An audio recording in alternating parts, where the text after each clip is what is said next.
Welcome into Other People's Shoes. As you know, I hope you know, I'm your host, Neil Matthews. Thank you so much for hitting play today. Truly appreciate that. I don't know about anybody else. Sometimes it's good to look back. It's good to look back to see the road that we've traveled on together. Who would have known back in January 29th, 2019, you would have heard this? Welcome into Other People's Shoes. I'm your host, Neil, and it is my privilege to welcome you to my podcast. With this pilot episode, I just wanted to kind of just give you a little background on me, give you a little background on the show, and kind of give you an idea what you're going to expect in the next coming episodes. So let's get into that. I hear that pilot episode, and I think to myself, the road we have traveled together so far. I can't help but get a little nostalgic as we start episode really 193. We're almost to 200, but really, truly, it is season 12 of Other People's Shoes, and it is called the season of Walk Away. Now, that might have meaning. I don't know yet, but I want you to know, those who have listened, those who have been faithful, those who have stuck around for 193 to date. I don't know what the journey will take us, and I don't know where we're going, but I do know the lineup I have for you this month of September. We're going to lead off with a lady who has lost her husband tragically. She's on today, so stay tuned for that. The following week will be a gentleman that I listened to years and years and years ago at a Promise Keepers event in Eugene, Oregon, and you'll hear more about him. You might know him. He was in a group called For Him. Then we're going to take a trip out to Kentucky, and then we're going to end September with a good friend of mine out in North Carolina. Of course, we got to end with North Carolina. But I just share that with you to say this. I don't know what will happen in season 12, and I'm not even sure there may be a season 13. But I do know this. It has truly been a pleasure and a privilege to do this show, and I continue to want to do it. So without further ado, you know what comes next. Lucas, take it away. Hey, come take a walk with me. Not like you used to do something different and put yourself in other people's shoes. Open up your mind and open up your eyes and change your direction, change your perspective. Welcome into Other People's Shoes. As you know, I am your host, Neil Matthews. Thank you so much for joining me today. Super excited that you have chosen to hit play. It's always fun when people choose to push play. That leads us into something like maybe you've been paused in your life. Maybe there's been this moment in your life that you're just kind of on pause. Like you're waiting to push play, but you're kind of afraid to push play because you're like, what's going to happen? What am I going to hear? What's going to go on? And what if it's a song that I really absolutely hate that comes next? Remember cassette tapes? Like we had to fast forward through that song that we didn't like so much. Kids today have it so easy. They just hit next, right? Next.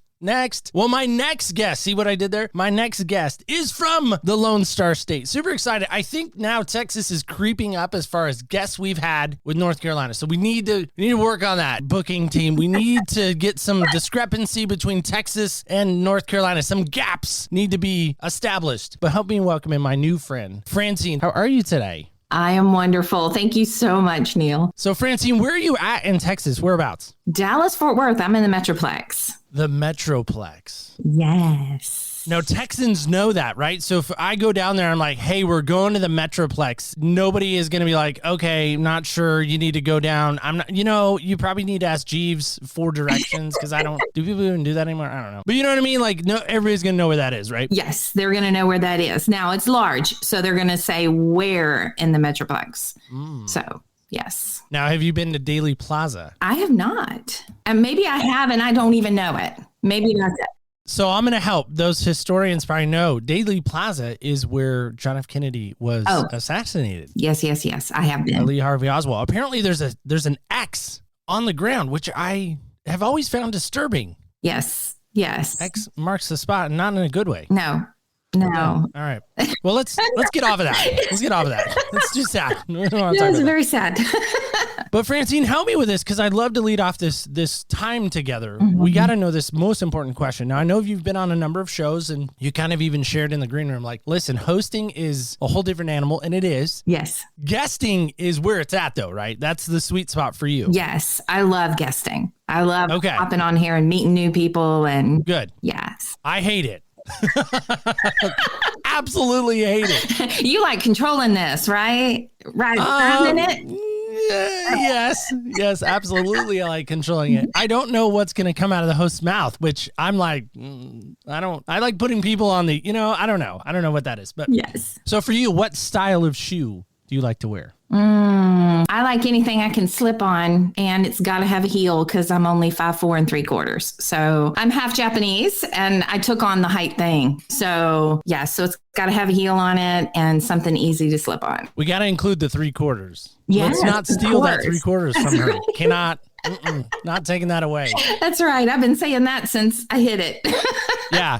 Like a couple months back, I was saying like the show is 3 years old and a quarter or 3.5 years old. Like I kept saying the half, like a little kid would say. Yes. Now we can say we're like a 4-year-old almost. Yes. We're almost a 4-year-old. How many, is there a brand? Like, I don't know if there's a specific brand. Cause I know as a guy, like I'm into brands. Like I'm a Jordan guy. I mean, this is the Carolina thing. I think that's been inspired by me to wear Jordans or Nike of some sort. Yes. But I wear Asics from time to time too. So I don't know. Is there a brand or there's probably not? I don't know. Like a Payless Special? Yeah, no, I jump around. I do. I have found as I've gotten older that I do like it to be a really nice shoe. I would rather pay more for a shoe. So I do tend to go and get very, very nice shoes because they're more comfortable when I stand for a long time. I think you get what you pay for. And I'm kind of like that across the board. So my husband used to say that I have very expensive taste and I don't even have to look at the price tag. So that's awesome. Yeah, I just love to buy shoes. Yes, absolutely. I have a hard time with that. Like eBay is my nemesis in some respects because I will spend, I should be looking for guests. I should be trying to find quote unquote shoes we're supposed to be in, not those kind of shoes like on my feet. Yes, per se. And it's funny because I have two girls. One is 26, one's 21. And then I had the boy. And I figured the girls would be the shoe queens, right? No. My boy has far more pairs of shoes than my girls do. And I mean, it's every type of tennis shoe and every Doc Martens. He knows exactly what he wants. Exactly what he wants. You could send him my number if he wears an 11. Okay. I think he's a little past you. By the way, social media is good. I know people like to, throw rocks at it, and rightfully so. I mean, sometimes you do bad stuff, and bad stuff, not you, but bad stuff happens on social media. Absolutely. And it can be a very dangerous place. And it can be a very, look at me, I'm going to covet that person's life. I'm going to, that's a church word, but I'm going to look at somebody's life and go, oh, I want that. And there's envy that goes with that and FOMO and all this other stuff. But sometimes social media can be good. And here's a moment where it's been good to me, at least. When I started thinking about this new season, I really was stuck. I was in a moment too where I was like, man, I don't know what I'm going to talk about. Like I've talked about so much stuff and I really was kind of stuck in this moment. And I really do truly believe this as a person of faith, that God reveals things to me about the show to take the show in that certain direction. Love it. I just know that. I've prayed over the show. I think that happens. Yes. For those that are wondering. And I was praying, and lo and behold, I'm leaving a job. And I said to myself, well, I'm kind of having to walk away from this job that I've been at, that I kind of like. I mean, I liked it. Now, some would scoff at that. My friends, my inner circle would say, you change jobs like people change shoes. Which for me is a lot on both accounts. Yes. But in that moment, like I have built amazing friendships at this job, but I've had to say, okay, I'm going to walk away from it because I think there's something better. And so anyway, going back to social media, I put out this, post on everywhere I can post it. Like, hey, I'm going to talk about walk away, like your walk away moment. And I am still to this moment blown away by the responses I got from people. And you were one of them. To me, when I think back to that early morning posting, because I'm sure it happened at like 2 a.m. here, Oregon time, and I'm like half asleep, and does the sentence even make sense, and all this stuff. But for whatever reason, you decided to respond in the comments like, hey, I have a walkaway moment. I want to share mine. What led you to do that? And then maybe talk about that walkaway moment for you. I guess when I read it immediately, God, I'm also a person of faith. And so I felt like God was just saying, this is your story. And I was like, yeah, part of my walk away was not a good walk away. Like I didn't like I had to. I was kind of forced to walk away. But then he reminded me of the other part of that, which was a choice. I had to choose to walk away from being angry, being bitter, struggling, and choosing not to when, we'll talk about that moment. but where I wanted to just pull the covers over my head and just stop and just say, I'm done. Every time something happens in our life, we have this moment where we're either going to walk away from the bitterness and the it's not fair, and I had that it's not fair moment. And as I sat there, I was like, okay, it's not just the stuff that I didn't want to walk away from. It was also the stuff that I chose in that moment to walk away from. I think it's only natural to ask, what was that for you? What was that walk away moment? Yeah. In January of 2017, I'm a mom of three. We had, my husband and I had been married for 27 years. We were in full-time ministry. We had started a church. We had a very successful business. To look on the outside, you talk about that social media picture. It was perfect. And honestly, it was. As a matter of fact, we had just had lunch that Sunday afternoon, and my husband looked at me and he said, oh my goodness, this is the day of the Ivies. And I remember pausing and looking at him and going, what do you mean the day of the Ivies? He said, I couldn't be happier with where our family is right now. Little did I know just a few hours later, those words would be so important to be planted in my heart, because I went into a business meeting, an online business meeting. He said, I'm going to run to the store and I'm going to grab some things. We normally had coffee on Sunday night where we would discuss the rest of the week, because we worked together, we ministered together, we did everything together 24/7. We would discuss the week. When I came out of that room, I expected him to be sitting there ready with the coffee at the kitchen table. And when I looked over, he wasn't home yet. And I remember asking the kids, where's Dad? And they said, he's not home yet. Well, the store's just a few minutes around the corner. I really felt like the Lord was telling me something's up. He was already kind of preparing my heart. Well, I grabbed my keys real quick. I jump in the car and I go around the corner. And that's when I saw the fire trucks and the police and all the lights. And I just was stopped in the road because they had the whole road blocked off. I remember the police officer making his way back, and then it becomes a real blur. In that moment, my whole life turned upside down. A truck going too fast radically changed our life. In that moment, I'm thinking, I don't want this story. And I'll be honest, even as a minister and being faith-based, everything in my life that were exclamation points became question marks. The struggle begins to happen. So I went,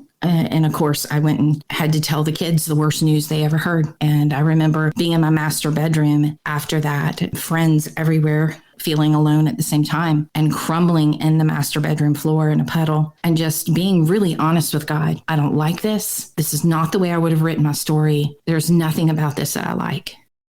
Don't let one tear or one pain go in vain. Use it for your glory. And it was in that moment of just, I had to step away from the it's unfair and all the whys. And so that's, that was my walk away moment. Now I do come daily after that. I had to choose it again, but that was the moment I made the decision to walk away from where I could go and have every right to go. I have every right to be angry, and I had every right to say this isn't fair. I don't even know what to say in this moment, because I just don't. All I can really say is I'm so sorry. Thank you. That doesn't even feel like it covers everything. Mm-hmm. A little background. The company I'm leaving is a internet company. We sell cable internet and cell phone service. And undoubtedly, from time to time, we run into folks who come in who have had a passing of a loved one. Mm-hmm. And it's generally an older person. Mm-hmm. Maybe it's a husband, or it's the wife, or it's the so-and-so. They said, Jim is passed. We have to, I can't afford it. We got,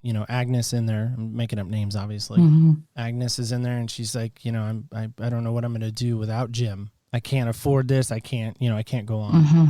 And so I have to cancel my service. Do you need to see the death certificate? Do you need to see, this? Do you need to see that? Whatever. Ooh, yes. Immediately, I'm always like, no, I don't. Yeah. Probably going to get in trouble if anyone ever hears this, but I don't. Yes.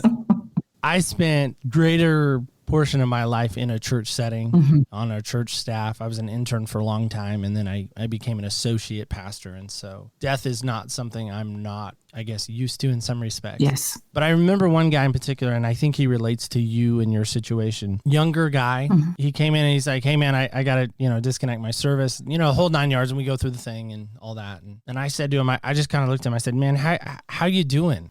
I know that's probably unprofessional, some would say, in that moment. And it probably needed. Mm-hmm. But in my heart, Jesus still lives in my heart. So Jesus comes out of my heart. Yes. Sorry. Yeah. That happens. Yes. And he said, man, I got to be honest, I'm not doing well. Mm-hmm. And I said, I can kind of tell. Mm-hmm. I'm reading the room. And I said, what are you doing? Where are you going? And he said, I don't know. U-Haul's packed. I'm going east. I don't know. I don't know where I'm going to go. And it was in that moment, I've joked with friends, but I'm kind of serious. Anything happens to my beloved, my Elizabeth, I've joked, I'm done. I'm out. Mm-hmm. My daughter's 15. She's like, Dad, am I going with you? I said, well, if you want to. Mm-hmm. You're 15 at that point. You know, however old you are, you get to make that choice. Mm-hmm.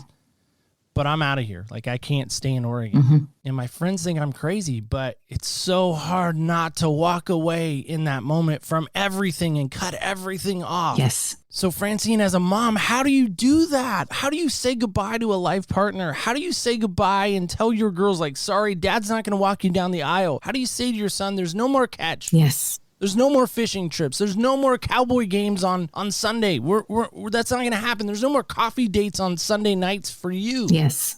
Yes. How do you continue to breathe? How do you continue to get up and have this conversation that we're having today? Where does that come from? And how do you not, sorry, I have a lot. Yes. How do you not blame the God that you love? Yes. The God that you've dedicated your life to? How do you not do that? Yeah.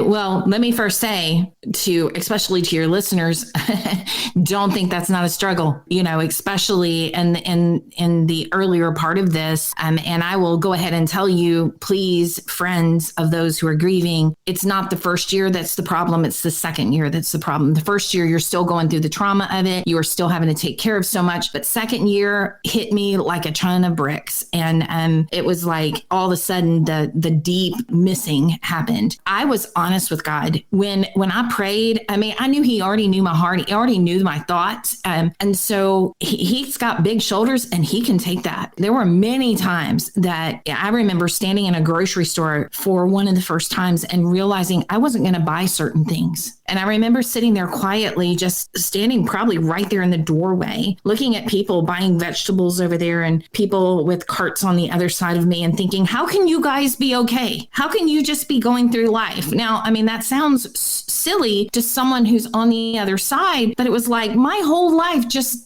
fell apart in front of me. How can all of you be okay? And it was funny that the grocery store is mostly where I fell apart, because that's where I felt as a wife and a mother and all of those things. I felt the difference in a pretty dramatic way there. But first, I was really honest with God. I mean, honest. Second, I knew that my feelings and the truth were two separate things. It was okay for me to have my feelings. Like I didn't make them numb. I allowed them to be there. They were the warning lights on my dashboard. And I knew that if I stuffed them, they were coming back. Right? I can't stuff them and put the pretty little Christianese pastor's wife smile on that. I'm not on the other side of the table. I'm on this side of the table now. For years, I'd been on the other side of the table with families. Now I'm on this side of the table. And that was a weird feeling. I separated the two and said, my feelings are real, but they don't dictate the truth. And the truth is, and actually God in His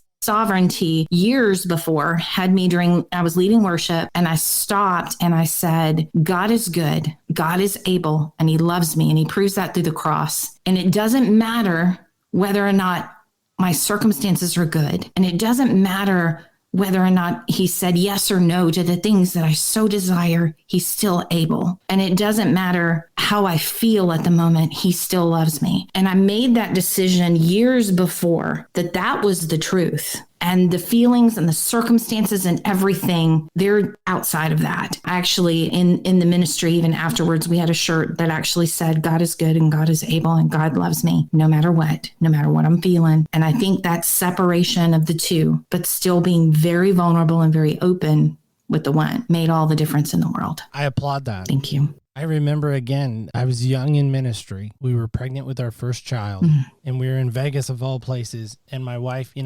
girls do their thing, and she's like, something's wrong. And it was right before we went to Vegas. And so we went to the doctor, and the doctor's like, listen, if anything's going to happen, it's going to happen. You guys can't stop it. You might as well go and enjoy your trip.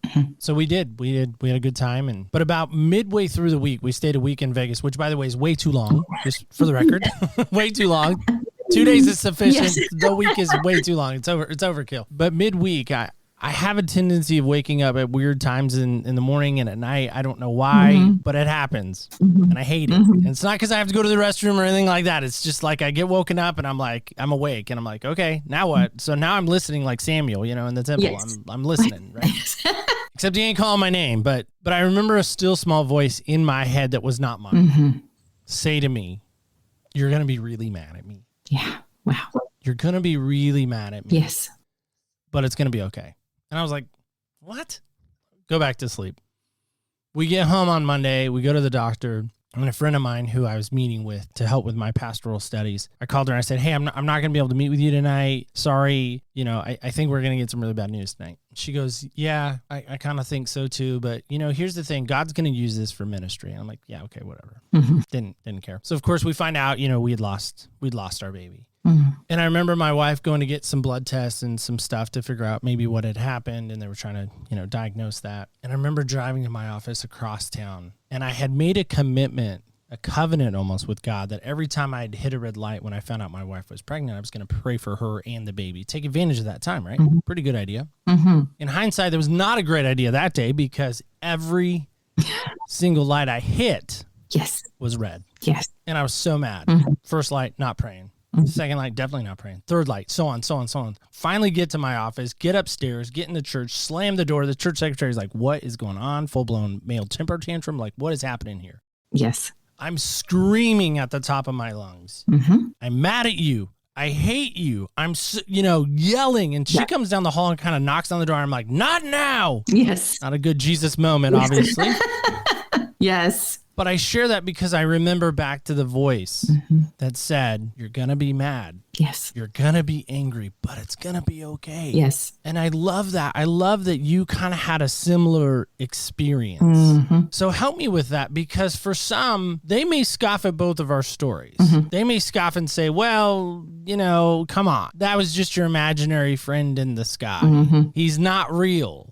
What do you say to that? What do you say to that person specifically? I know you don't know them. We can call him Zach because I like to, sometimes put a name to a story per se. Yes. I have compassion toward that. And I understand that. I actually gave my life to Christ later in life. And so all my belief systems were really random as a child. So first of all, I have compassion for that because I understand that what you don't know, you don't know. But this is what I tell everybody. If I didn't know before that I had an amazing Savior, God, and Redeemer that could redeem anything, I do now. In a way, I wouldn't want this for anybody else, but how tender he was with me during the process of healing, how when the scripture says that he is close to the brokenhearted, I mean, it is not kidding. Like it is seriously there. He was there when I cried. He was there when I laughed. He was there throughout the whole process. He answered my prayer so quickly. It made my head spin during that season. And the same thing, just like he gave you that line of, you're going to be mad, but it's going to be okay. You're going to be mad at me. God kept saying, I know I'm calling you to something hard. You're going to be okay. I'm with you. Because what he had called me to do right after that, my husband had started doing Facebook Live, had become the big thing. It had just become big. And he thought, oh, this will be a great idea. I'll get up real early in the morning and I'll get on live for 20 minutes and I'll give a devotional for people who are going to work. And I was like, great for you, because mornings aren't my thing. So, and so I would stay in bed and I'd hear him because our studio was just off the bedroom, and I would hear him talking. And then after he got done, he would bring me coffee to lure me out of bed. Like, come on, it's time to get up. And so that was his thing. And he'd been doing that for a few months. And I remember 4 days after the funeral, God said, I need you to get up and get on the Devo. And I was like, no. Number one, it's 5:30 a.m. I don't do mornings. Number two, I don't have anything to say. He had 4 doctorates. He was the pastor. Like, I don't have anything to say. And he was just so persistent. And looking back, I know he was answering that prayer on the puddle in the floor when I said, just use it for your glory. Just don't let it go in vain. I can't think that I'm going to go through all of this pain and uncertainty and fire that I'm going through right now without it having purpose. He was beginning to give me purpose. And so I argued with him for a while, but then finally just got up And I got in front of the camera and I turned the camera on. It was still set up and I turned on the microphone. And honest to goodness, it was raw and it was real and it was not slick. It was, this is where I'm at. This is where God's meeting me and this is how he's healing me. And it was ugly tears and everything. I remember turning it off and thinking, okay, 50 of my friends are probably going to hop on and wonder, why was Francine up that early? And what was that all about? Before midnight, it had 34,000 views on it. And God just literally said to me, he said, Francine, people know, they've heard the stories of the mountaintop God. When you got 3 kids that love Jesus and a honeymoon marriage, still today, it's been 5 years. He's in heaven right now. I still wear my wedding ring. I think about his blue eyes and butterflies like a schoolgirl still roll around in my tummy. I am in love. I've always been in love. That's the reason why we could be 24/7 together. So in that moment, they had seen us. We'd traveled the nation. We had spoken. He had done worship. We'd done all those things. People saw us on the mountaintop and they said, you got to carry them through the valley because one of the main reasons people walk away from God is not knowing where he is when life is not fair. The number one question that would come to me all the time was, how can God do that to y'all? He loved you. He was a good guy. How could he do it to y'all? Because people don't understand where God is in those valleys. And so for 3.5 years, I went live every morning, Monday through Friday on Facebook, not slick, not edited, just live, and just walk people through what I was going through and what the kids were going through and answering questions of how do I answer my girls that won't have someone walking them down the aisle? How do I answer my son who's looking? And that did happen. We were driving and we passed a baseball and he said, I'm never going to play catch again with my dad. Those were moments that we literally had to just stop and sit in the moment, allow them to cry, allow me to cry, allow them to say it's not fair and be in that moment. And, I was amazed at how many people followed, even people who were grieving other things, right? We grieve unwanted divorces. We grieve dreams that just die in front of us. There's just tons of different types of grief. I even did a video or a live that said, what happens when bad things happen to good people? Why? And how do you answer why? God answered that puddle prayer is what I call it, that said, I just use it. Give me purpose. Forgiveness. How do you define it? And is it easy to be given? Easy. I would say no. Easy, no. With Christ, so doable. So doable. I don't think it was ever a question for the truck driver. Now, I will say the police officer said, if you ever want to look at the report, if you ever want to see what happened, then you can. I chose not to. I have no idea the truck driver's name. I don't follow them on social media. I knew that I'm human. I didn't need to see anniversaries and I didn't need to see, you know what I mean? So I on purpose drew some lines that said, I'm human. And so I'm not going there. I never questioned that they're going through something too. They're in that moment. Matter of fact, there were several times I thought, I hope and pray it was a bad decision. It was a bad decision. Easy, no. Doable with Christ, yes. It's work. I had to make some real decisions. My kids had to make real decisions. Well, I think it's easy in those moments to say, again, I'm going to use the word Zach, the name Zach. I don't know why Zach always comes to mind. Maybe because I'm a Saved by the Bell kid and I always wanted to be Zach Morris. Maybe that's why. I don't know. Secretly, I want to be Zach Morris. He was so cool. The hair, Kelly Kapowski. I mean, should I go on? I mean, hello. Yes. Sorry, my wife's going to hear this back and be like, what? But my point being is it would be easy to go down that road, to go blame Zach. You were dumb. You made a poor choice in judgment. You hurt my life. You've now had a ripple effect through my kids' lives, through their lives, through my grandkids, through all of this. Because you were dumb or you were whatever, again, I'm using adjectives that I'm not even sure are applicable. I think that is so powerful that you choice made. I don't want to know. I don't want to know his name. I don't want to know her name. I don't want to know the person's name. I don't want to know anything about them. But what made you make that decision? I know you said you didn't want to go down that road. I mean, curiosity for me would have kicked in and run amok, I'm sure. Yeah, I a couple of things. One, I knew it would be painful.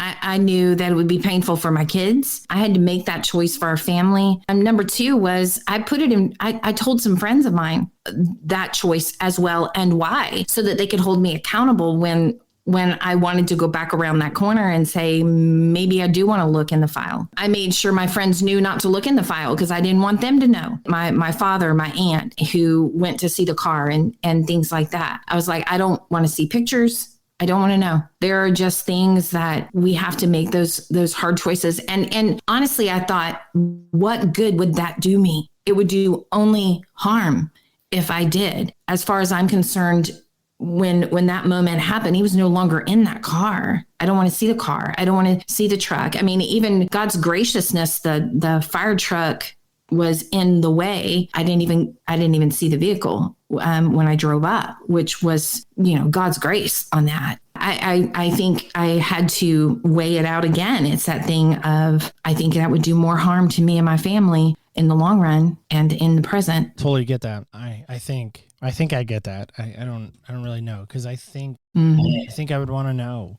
I think that's the control. We teased, at the beginning, right? About hosting versus guesting. I think it's a control thing for me. I really do. Well, and I think partly too that people heal in different ways. I've chosen to still wear my wedding ring. I've chosen, and we're over 5 years away from that situation. Unless God speaks audibly, I don't ever plan on getting married. I was loved in 27 years in a way that a lot of people don't get in a lifetime. And I feel very satisfied in that. I have other friends that I met through groups and through ministering that have already been remarried. Doesn't make them wrong, doesn't make me wrong, doesn't mean that I'm in denial or any of those things. My healing has just come different. There may be some closure with people. I just knew that was not going to be a healthy choice for me. All right. So help me with this. How far is Arlington, Texas from where you sit currently? I would say without traffic, right? You always have to say that in Metroplex. Yeah, 45 minutes. All right. So kind of in the neighborhood in some respects. Yes. You ever driven past AT&T Stadium? Yes. You ever been in AT&T Stadium? Yes. Okay. Yes. It's huge, right? Jerry's Place is huge. Yes, absolutely. All right. So every Texan should know this. Mm-hmm. What is the seating capacity of AT&T Stadium without Googling? Oh, I don't know. Give me a guess. You've been in there. Think about, goodness. I don't know if they ever sell out because it's a Cowboys game. Sorry. Bad joke. Maybe not. I don't know. I saw the Notre Dame Alabama game there. Ooh, all right. When they were supposed to go to the Rose Bowl, but that during COVID, and so they decided to come here, and we grabbed those tickets real fast. Anyway, I would. Oh goodness, I'm so bad with numbers. What 20,000? Wow, not even close. 80,000. What? Wow. Google has it at 80,000 capacity. Wow. So Dallas has probably never seen that. The Cowboys haven't. There it is. Wow. Again, one more time.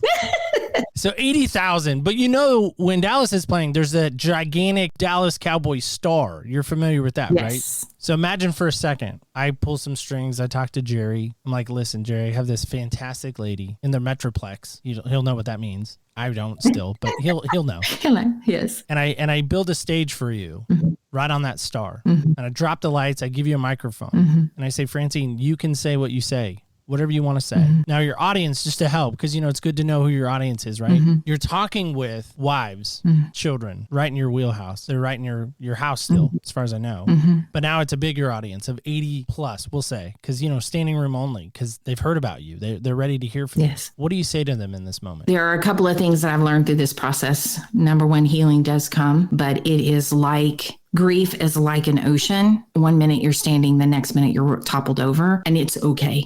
It is okay. I remember that there were times when I would be crying so hard and Satan would be whispering in my ear, you don't have enough faith. What kind of pastor's wife were you? And the next moment I'd be sitting there laughing with my kids, getting a relief moment, and he'd say, you didn't love him well enough. Number one thing I found out was God was good and Satan was evil. He would not relent. It didn't matter what I did. And for whatever reason, all these little stories. The other thing was heaven's real. Like when two, the Bible describes when you get married, two become one. That doesn't end when your spouse is in heaven. I feel like I almost have a much more tangible feeling about, it's no different than if he had gone around to the other side of the world to me. For some reason, heaven feels so tangibly real now. It's not even funny. It's just like very real to me. That the other part with God is that he stepped in so often. The biggest lesson I think I'd learned was about 3 years in. I was in the process. We had moved from Alabama to Texas, and we were building a house. There was some flooring that I wanted that didn't go with the package, and they called me the week that I would not be able to choose and said, they just added it to the package. Would you come down here? And I said, okay. And I signed off to get the new flooring, and it saved me nearly $8,000. And I was like, not only am I getting the flooring that I want, but it saved me money. And so I'm sitting in the car, and I remember thinking, oh my goodness, Wade must be in the throne room asking requests for me. God just kind of tapped me on the shoulder, and he said, Francine, he said, I've given you some grace on that. He said, but I want you to know that gift was from me. I gave you Wade to give you those tangible arms and that tangible in front of you love. He said, but it's been me the whole time he's represented. He said, Francine, I've loved you. Every gift you've gotten, including him, was from me, and you are not alone. And I just had to sit there and weep and realize that, because people were saying to me, God will replace Wade. I was like, I don't want God to replace Wade. I know that's not a very preachy thing to say, but I didn't want him to replace Wade. And in that moment, I realized, no, God wasn't replacing Wade. Wade was just the tangible figure to show me who God was. God's been there the whole time. Maybe I should have done Tuscaloosa instead. Wow, I didn't know there was such a Bama connection Yes. there. I had to have some laughter because I was like, that was so deep. Oh my gosh. Yes. Wow. Through this process, it's been painful. It's been real. And, I've not gotten it right the whole time, but God. I mean, seriously, but God. If you will allow him, whether you at this point believe in him or not, if you will just say, I need you, I promise he will step in. He is so gracious, and he is so kind, and he is so gentle, and he can take it. He can absolutely take it. He took my tantrums. He took my just falling apart. He took my request. Please just do this. Well, Francine, first off, thank you. Thank you for all that you shared today. If somebody is hearing you right now, maybe they're a women's pastor, maybe they're a growth group leader that kind of, ministers to women, women's ministry, whatever. I don't know what the term is because I'm not in the women's groups. I'm in the dudes group. Okay. So I don't know. I don't know what those are all called. Moms group. Yes. I don't know. What were they? Mops or something, like mopping the floor? I don't know. Sorry. That was a bad joke for moms. I don't know. Dads can mop the floor too. It's fine. Others are preschoolers, right? Yes. Yes. You know what I mean? Like if there's a lady listening right now that says, hey, I want her to come to our next women's event, or I want to know her more. Maybe they've walked through grief. Maybe they've gone through that themselves. How can they connect? What can they do to reach you? Absolutely. Well, social media is always a great place. It's where God has built an incredible platform for me. And you can always connect with me on Instagram and Facebook, Francine W. Ivey, and then Francine_Ivey for Instagram. Consumed coaching. In this process, God has led me into both business coaching and life coaching. So consumedcoaching.com is my website, and connect with me there. I would love for you to reach out to me, and I love hearing people's story as well. Those are going to probably be the best ways to reach out and connect. Because that's the whole goal. We want to connect with those that we want to connect with, especially right now in this day and age. I feel like so many people are not connected still. Mm-hmm. Yes. COVID hangover, as I call it. So like, wait, do we wear a mask? We not? Are we supposed to hug people? Are we not? I don't know. Yes. That's just my COVID joke. That Absolutely. That was my COVID joke. That was it. It's done. We're done with COVID. We're moving on. But Francine, again, I want to say thank you. And I truly mean this. What a heart you have. I can tell that young lady that stood before family and friends, walking down the aisle with Wade waiting there with bated breath, I'm sure. Heart Twitter baited, pounded out of his chest. Because I remember that moment for me. So I can say Wade was probably feeling the same. Most guys should. If you're not, you probably shouldn't be getting married. A little disclaimer. Exactly. But in that moment, like, what do you think that reunion day is going to be like for you and him? Wow. I'm going to mention something here because I think it's important. I think about that moment all the time. I think about what he's prepping to show me what he is experiencing. And I remember a moment even when I was throwing a fit, like, why do I have to still be here? And he's in retirement in heaven. And God said, do you really think everybody in heaven's not preparing for my coming back as well as you're coming back from earth? And he says, you're still working together. He's just in a different department. I think about that. I think about the hug. Honestly, we as a family, we made the decision to savor every moment. It's part of our honor code that we have on our wall is to savor moments. And so because I chose to experience his hug and savor it, I can still feel it. That's what I think about is that first hug, just falling into his arms again. Then God said, but don't, it's him challenging me, right? Don't look so forward to seeing Wade that you forget why you're really coming back here for for me to see Christ, for me to see Jesus. That was a struggle. I mean, it was a struggle bus for me for a long time. And I would say probably, I mean, like I said, we're working up to our 6th year. It wasn't until this year that I fully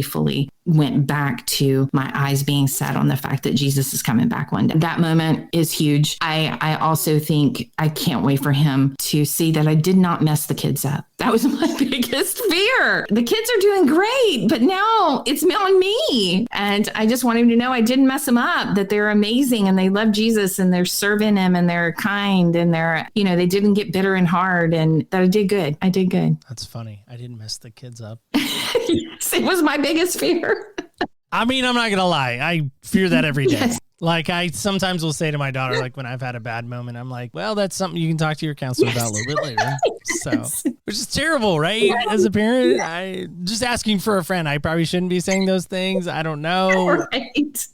I don't know if that falls into the coaching realm. Could you coach me out of that? I don't know. Yes. Yeah. Yes. I love it. End of the show, it's called Senseless. Now, because it's season 12, we've decided to revamp it. And so we have brand new questions. And so we're really excited about these questions. We're rolling them out and we're really excited. So if you've heard past seasons, you're going to be not prepared. Man. Yeah, I know. And so apparently I couldn't get the Alabama Cup. Oh, man. I tried. Yeah. I tried really hard.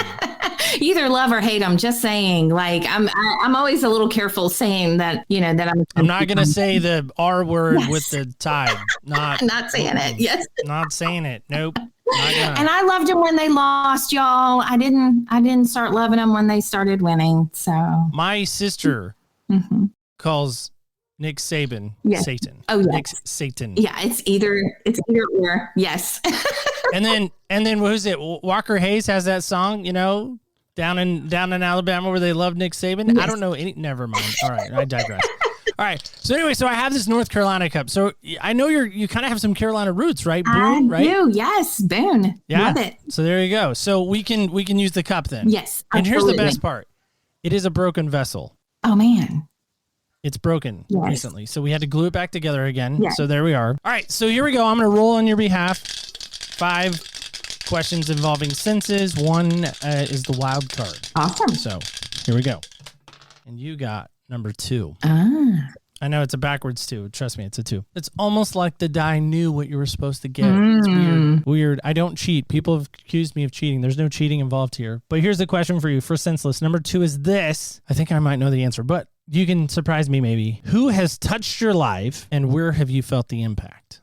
Wow. I mean, I hate to sound like I'm talking about one thing, but there's no doubt that my husband did. And the fact that he led me to Christ, he taught me probably my number one lesson, which was quitting. And the fact that now thinking about it, that's where that competitive bone in me comes. And I think that's why I was determined to heal and I was determined to find purpose in everything. So it's that I'm not quitting. I am not quitting, even though everything in me wanted to quit at that moment. So I was one of those kids that I took karate, I took gymnastics, I took dance, I took hula dancing. I took everything. My parents supported me in every way. I was an only child. They supported me in every way. If I wanted to do something, I did it. But unfortunately, they also let me quit everything. And so I had actually learned to quit. Like it got hard, I quit. I remember I took karate at one point. I was in a stance. I was so proud. I was in my little gi. I thought it was awesome. I felt great about it. I was standing there in the stance and the teacher pushed me over to see if my stance was straight. It wasn't. And I immediately quit. I was like, I didn't know he was going to hit me. So I just learned to quit. And I remember that there came a point where my husband wouldn't let me quit when I was learning to sing. And he says, you're not quitting. We're going to get past quitting. And that was the beginning stages of much of the successes of my life. And the fact that I made the decision that it was sweeter on the other side of quitting than it was to stop at the quit point. That's fantastic. Still probably need to learn that. Listen, sometimes it's easy to quit, right? Yes, it is. It's easy to walk away. It's easy to just say, I'm done. I'm going to move on. I'm going to turn the page. But you could have easily done that with your kids. Yes. You could have easily quit. You could have easily been selfish. I won't say you had the right to be, because I hate that phrase. I deserve. That's not fair. Those are phrases I try seldom, if never, ever to say. But you could have easily quit on them. Yes. My last question for you is this. Why didn't you quit? You just shared you had a history of quitting.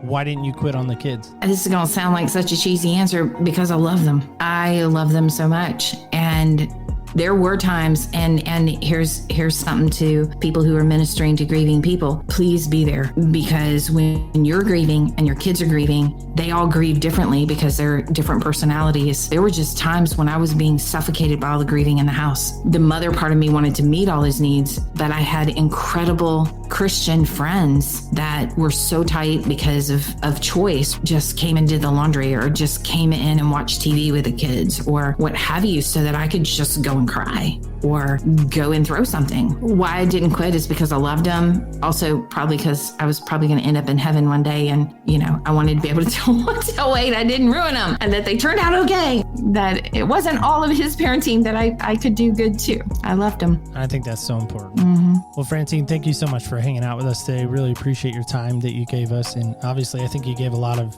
great insight and some great advice. Yeah. So thank you for that. Thank you. I think one of the main lessons is that God took my mess and he turned it into a message. And that's what I really want to do for people. That's how I coach, is I help people take the life lessons, the life experiences, the things they've lived through, the things they've learned, and the things they've loved. And I help them turn their message into a coaching business as well, and into a speaking business. God did it for me. I believe that he can do it for anybody. Don't let your mess overcome you. Use it as a platform. Well said. Well, guys and gals, kids and campers alike, this is always the sad part of the show for me, saying goodbye to our new friend. Let me ask you a question. Did you pay attention? Did you follow along? Hopefully you did.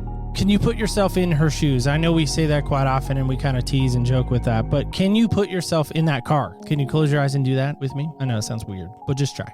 Use that imagination Mr. Rogers taught us.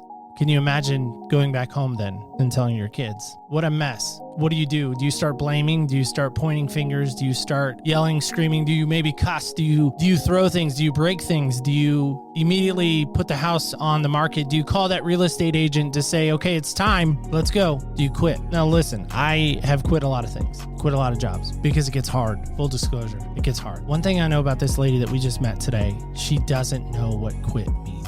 I think that's so important. I think this is going to be the challenge for this week. Who have you quit on? Now hear me. I know there's some relationships you have to quit on. Hear me. You got to set that boundary. You got to set that, if it's an abusive thing, if it's a thing where your life is in danger or your life is potentially going to get hurt physically. Okay, I get it. Quit. Definitely. Walk away. But maybe there's that one person, and I don't know who it is, but you do, that you've quit on, that you've said, I'm shutting the door on your life.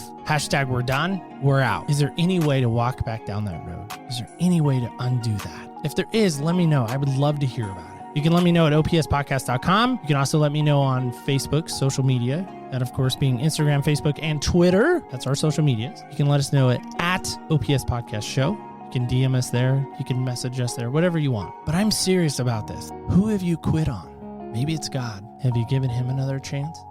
Something to ponder. Don't forget this. Don't ever forget. Remember, when you walk in other people's shoes, you really do get a different perspective on life. Thank you so much for listening. By the way, stay tuned till next week when we walk in other people's shoes.